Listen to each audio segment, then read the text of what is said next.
សួស្តីអ្នកទាំងអស់គ្នាថ្ងៃនេះគឺខ្ញុំបានអ្នកទាំងអស់គ្នាអំពីរបៀបដាក់ background ពីក្រោយវីដេអូ18ដែលយើង record វីដេអូដើមរបស់យើងគឺដូចយើងថតពីចំណេះដឹងមេរៀនពីទូរស័ព្ទ setting អញ្ចឹងទៅវាបែបប្រឈើប៉ុន្តែយើងចង់ផុសលើ YouTube យើងចង់ផុសជា18អញ្ចឹងអ្នកទាំងអស់គ្នាអាច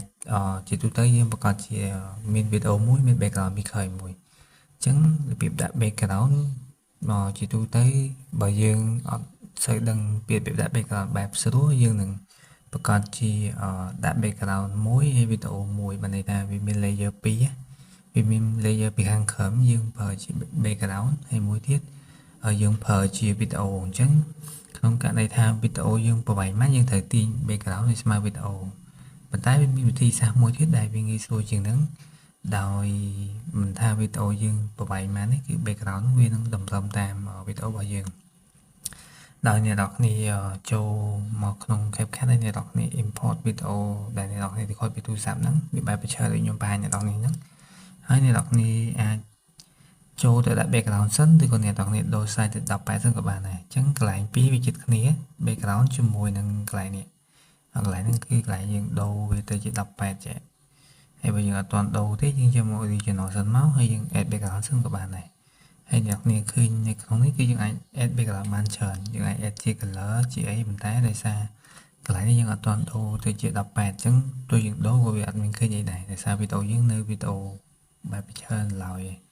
ចឹងខ្ញុំចូលទៅ add background អ្នកនរចូលឡើង image ហើយ background មកអ្នកនរចូលឡើង import រូបដូចអ្នកនរឃើញរូបនេះអញ្ចឹងបានន័យថាបើអ្នកនរមានរូបប្រឈើដូចរូបរបស់ខ្ញុំនេះអញ្ចឹងអ្នកនរត្រូវតែ add វាជាផ្ដេកបែបនេះបាន import ចូលទៅវារៀងច្បាស់អញ្ចឹងចាំតិចទៀតខ្ញុំនឹងតែអ្នកនរគ្នាមើលថាពីរនេះវាខុសគ្នាមិនឥឡូវយើង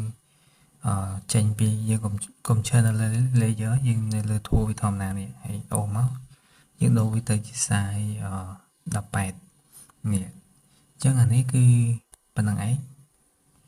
ហ្នឹងគឺយើងអាចដាក់ background វាក្រោយអញ្ចឹងបើទោះតែយើង import វីដេអូថ្មីចូល background ហ្នឹងគឺវានឹងតម្រឹមតាមវីដេអូរបស់យើងហើយ